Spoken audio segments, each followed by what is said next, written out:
Hi everyone.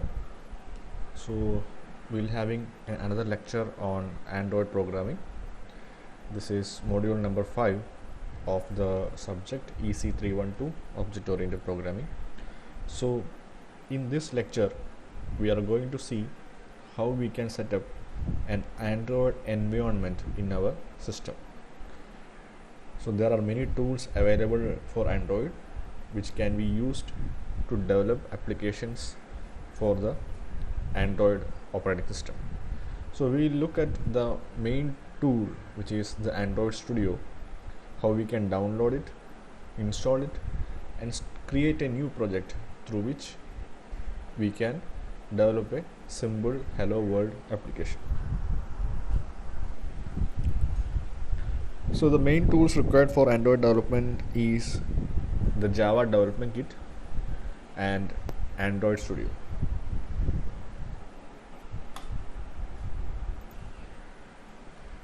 So Android is developed using either the Java or there's a special language called as Kotlin. So if you are well versed in Java, then you can directly write your application in Android using Java. And as you know, to write application in Java, you need to have the Java development kit. So the first thing that you want to download for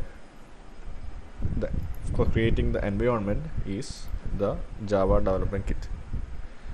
That's the first and important module, and then you need to create the environment in which you can do the Android app development, and there are many environments available. The primary one is Android Studio. Eclipse is also another IDE or integrated development environment in which you can develop the application, but currently most of the development is done in Android Studio. For Android Studio to work, you should have Android Software Development Kit, and there are n number of requirements to install Android Studio because it is a very bulky package and it will consume a lot of your resources also. So you should have a minimum of 3 GB RAM, and you see that the recommended is 8 GB RAM, so you can visualize how much is the Android Studio software, because the Android emulator will take up a good amount of your memory. And then you will need to have a good screen resolution, and primarily it is for Windows. The Linux version is also available, so depending upon your choice of operating system, you can download the Android Studio. So you can get the latest Java development kit from this website. So currently Java is managed and developed by Oracle. So you can see if you go to this website, you will be able to find the appropriate Java development kit for your operating system, and you can download it and install. Android Studio you can download from developer.android.com. This is the latest version, 3.6.3.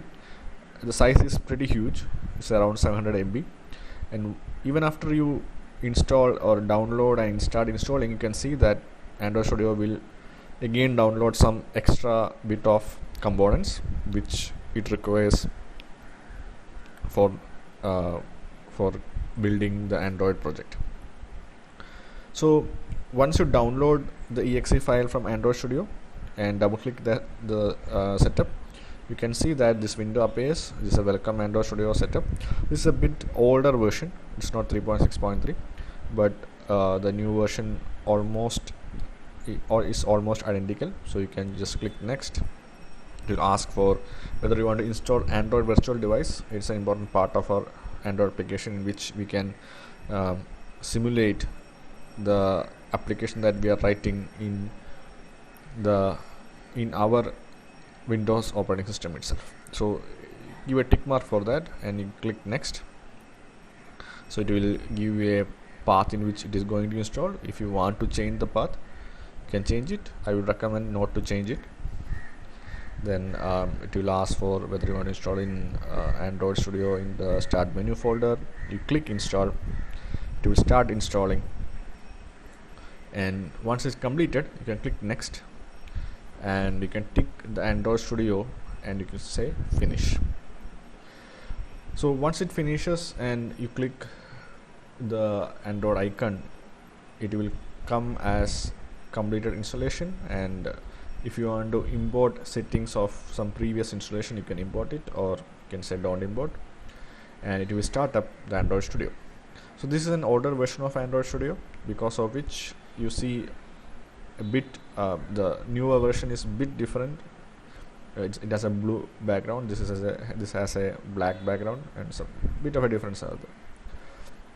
Now when it boots up, when the Android Studio opens up, if it finds that some of the SDK components are not available, it will start downloading from the Android repository.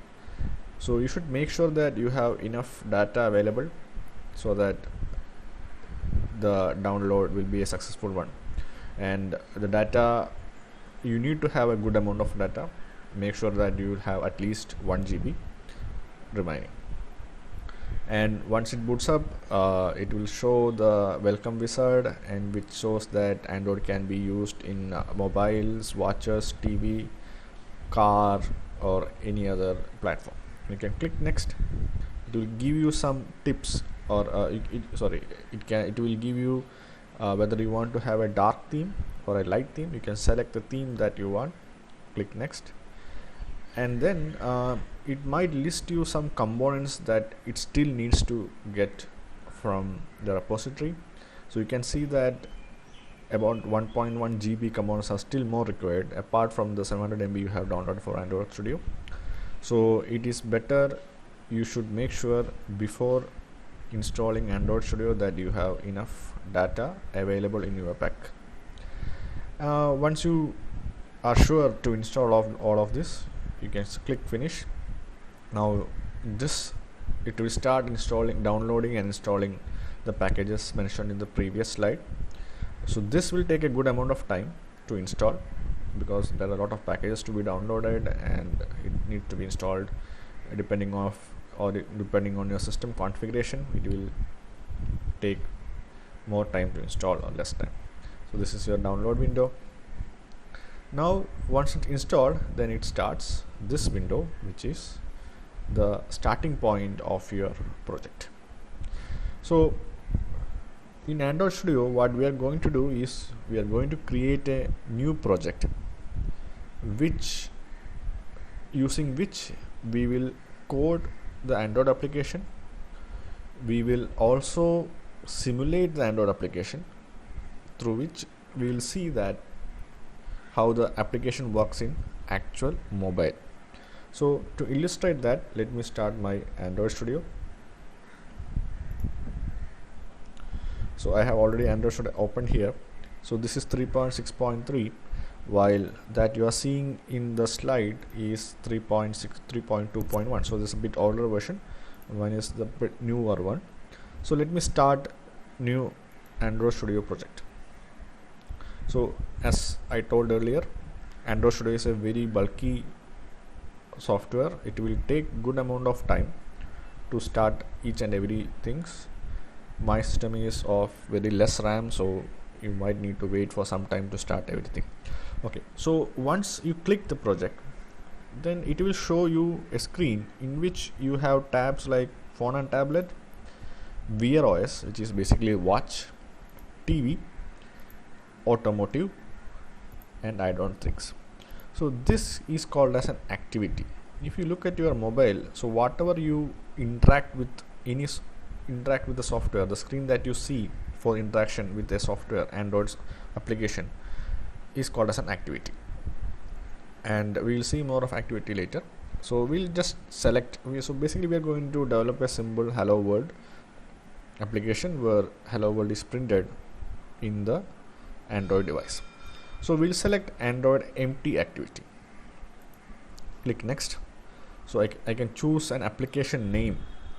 So I'll just say my application name is hello world, and it will automatically come the package name. You can create your own package name, or you can create a different package name, and you need to save the project somewhere. So Let me save it in the programming Android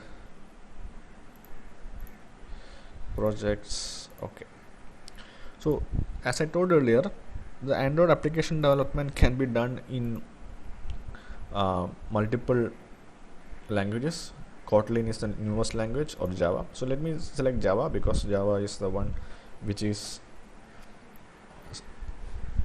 more suitable for you. Then you need to select a minimum SDK. So as you know, the Android has developed multiple versions of its operating systems, and each of the operating system that it is developed is backward compatible. That means if you develop an Android application which is for, let's say, the latest one, Oreo or Pi or Q, then you can also install the same application in the older version, that is for example Jelly Bean. So that is called as a backward compatibility. But if you develop some application for Jelly Bean, the other way, if you develop some application for Jelly Bean, it is possible to run the application in Pi or Oreo. But if you develop for Pi or Oreo, it is not possible to run in Jelly Bean. So that is called as backward compatibility. So if you develop for Jelly Bean, basically it will run for about 99.8% of devices. Let's say if I choose Pi, you can see that the percentage of devices comes down. So let me go with the Jelly Bean for 0.1 version, and you can see, if you want, you can select the legacy libraries and you say finish. So now the application is starting up. The loading of the project will take a very good amount of time. So let's wait for some time to the project to load. So the project has loaded, and now if you see on the left side, you can see that you have the folder structure. So this is your project's folder structure, and it has directly opened the file main activity.java. So this is the starting point of your application, and in the main activity Java you will write your application. So it's the starting point. You can have multiple Java classes inside this.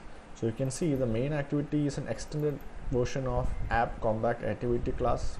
So this is the super class, and main activity is the subclass. And you can see the hello world package. By default it has name that if I given in the starting. You see, if you click that dot, you will see that it will get expanded, and we'll see one by one. So all your main files are in, or the source files are in Java folder, and in the package name, under package name you will have the main activity. There is special files called as Gradle scripts. So Gradle is basically the build tool for your Android. So it is the one which actually builds or compiles everything and give you that executable application which you can see. So we will not be going too much into Gradle. So we'll be looking at mainly into the hello world application. So let's look at this. Let's look at main activity. So it creates, there's a function called as onCreate, which is actually defined in the superclass. So you are overriding this in the main activity subclass, and it is giving an instance. And let's don't worry about what the instances are currently. So, and it said something called as a layout content view for layout.activity main. So what do you mean by a layout? Layout is what you see in Android. For example, the position of buttons. So sometimes you will have your buttons arranged one by one at the top to bottom. Sometimes it will be in the left side, some buttons will be on the right side. So that arrangement of the user interface is called as a layout. So we will see much of a layout, and we are saying that we are using a layout called activity main. So where is the layout specified? So there is a folder called as res, which is called as resource. If you look down to resource, there is a folder called as layout. In the layout, there is a file called as activity underscore main.xml. If you click this file, you will see what I am talking about. So you can see that this is what your application looks like. To see more clearly, let me just show this application in terms of what you see in the phone. So if you want to see how it looks in your phone, you can just say show layout declarations. So this is how you will see, the application will see in your phone. So this is called as an activity. So whatever is there, whatever the user is going to interact with the application is called as an activity. Now you see that there is an hello world which is printed. So from where is the application taking this hello world? This UI or the user interface has a corresponding XML code written for this. If you want to find the XML code, you can just click on this code. You see the corresponding XML code. If you want to have both side to side, that is the UI and the XML code, you can just click this.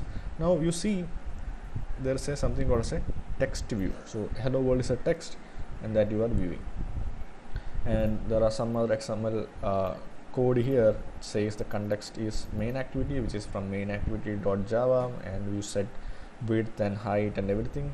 In the text view, you say how much should be the width, how much should be the height. So how much should be the height of the text, how much should be the width of the text, what should be the text.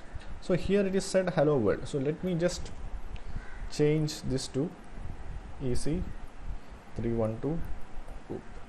So you can see that the text has changed. So similarly, you can add multiple components to this. For example, you see here button, image, scroll view, switch, etc.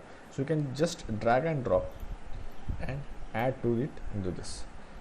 So that button will come into the picture, and if you want to add some text to this, you can just click here. So now there is a button field came, and there's a text inside the button is button. So you can change that to something else. So currently let's give only the text without the button, which is EC312-O.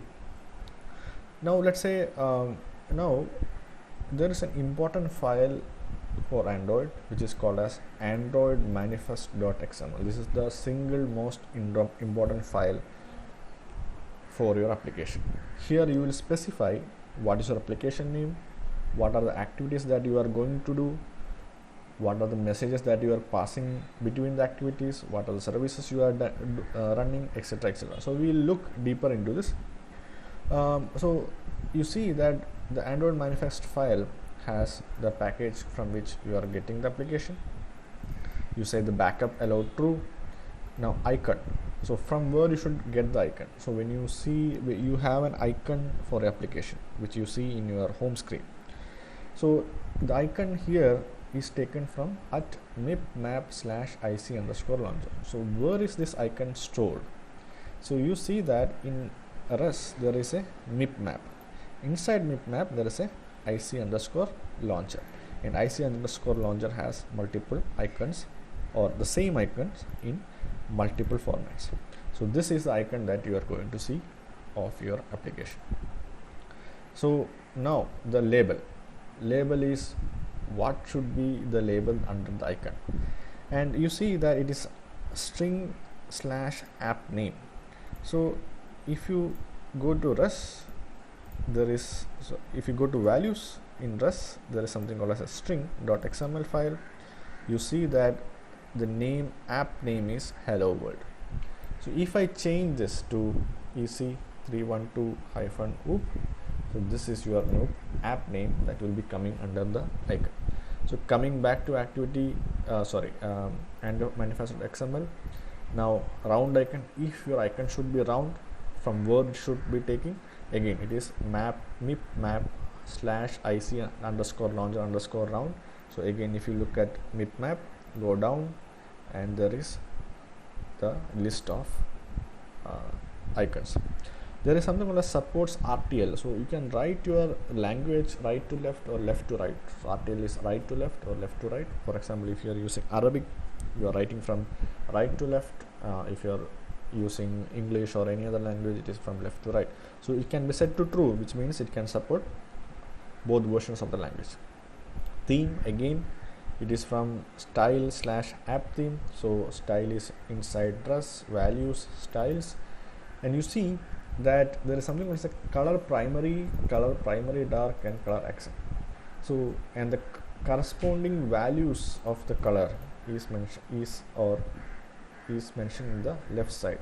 So color primary means, if you look at your Android view, this application color is this part of the color is the color primary. The topmost part is the color dark. So if I change this, let's see how it looks. So let's say I click it here, I change my color to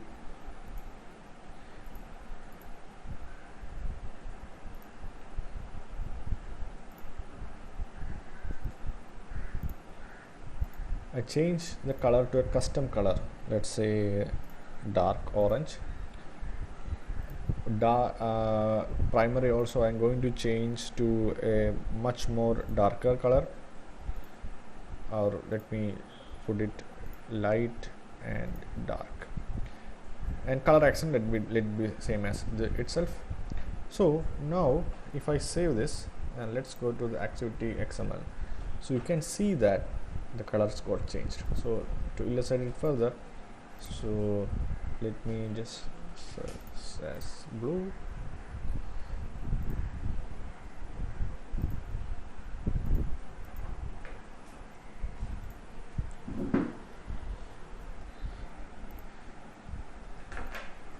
Okay, so you can change how your application looks like using this activity.main XML file, and you can say the color configuration etc. in the manifest file. All the settings are there in which you can change. Now coming back, so here you are defining the activity. So currently we have only one activity, which is main activity.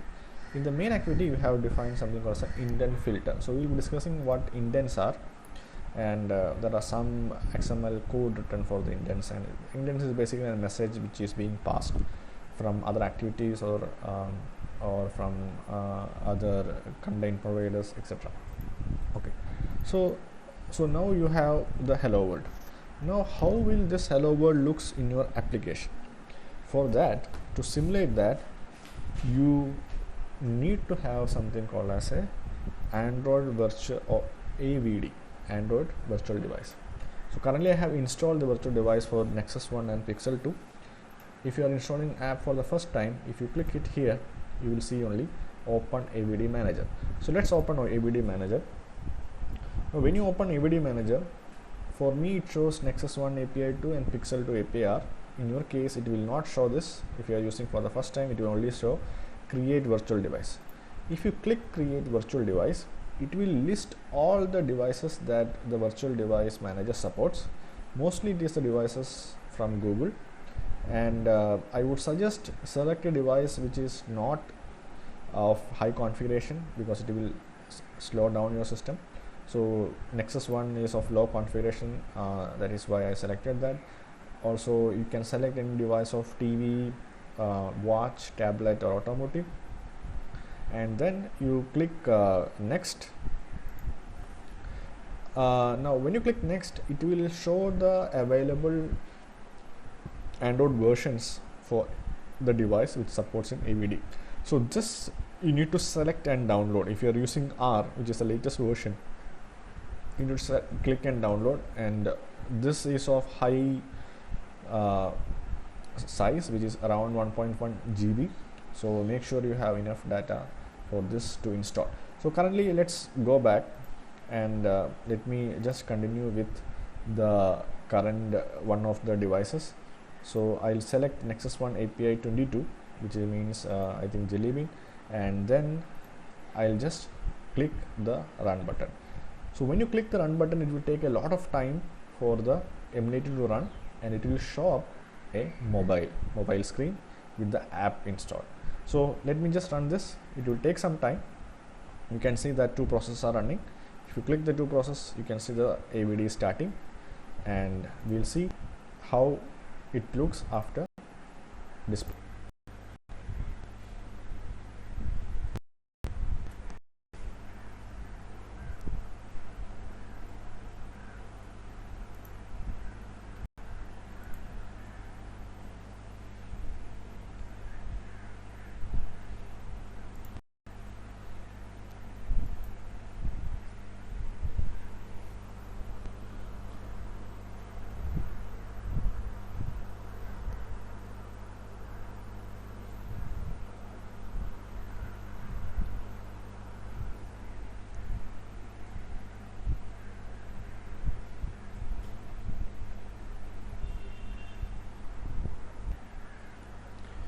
So the AVD has come up. Let's look at how it looks.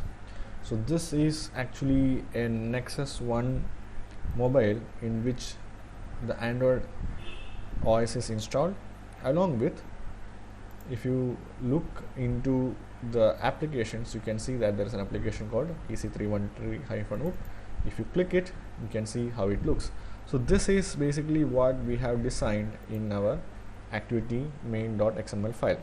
So in this way, you can write your application using your AVD manager. You can test it how it works in the actual Android platform in your mobile. So but the AVD manager consumes a lot of memory, because of which your system will go slow. Try to close all the other applications before running the AVD manager, and you can see that I have clicked activity main.xml, but it has not been yet came into effect. So this now it came. So now another important thing here is, if once you have turned on AVD manager, you close it only before closing Android Studio, because to run it again it will take another lot of time. So if you want to change anything, you can always do that change. For example, let's say I am going to change the value inside it into EC312-OOP-Android.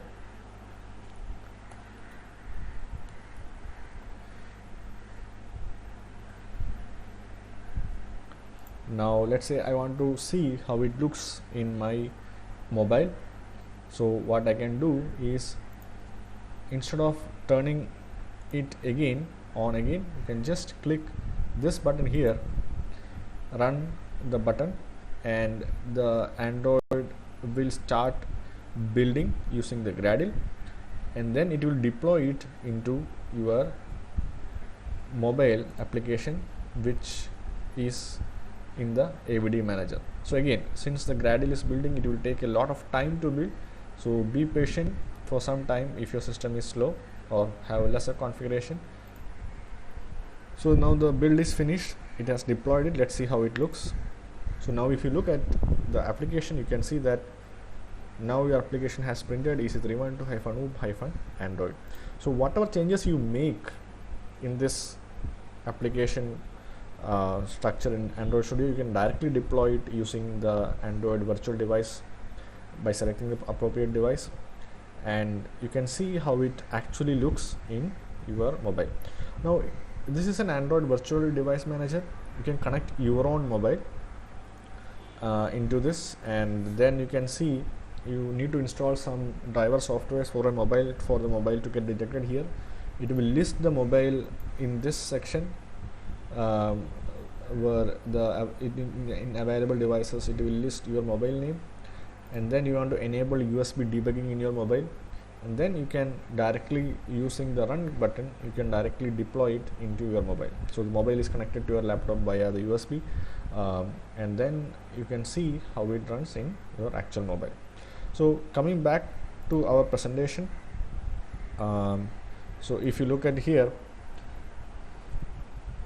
so this is how the project should be started, and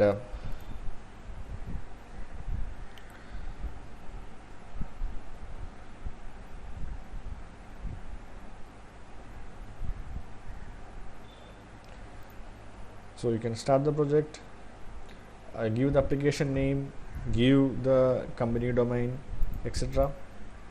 And then project location, this is for 3.2.3, we are using 3.6.3 because of which there will be some slight variation.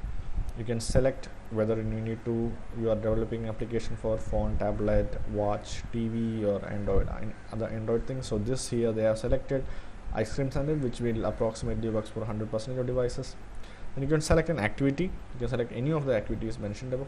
So currently it is an empty activity. You name the activity, you name the layout, you install the components.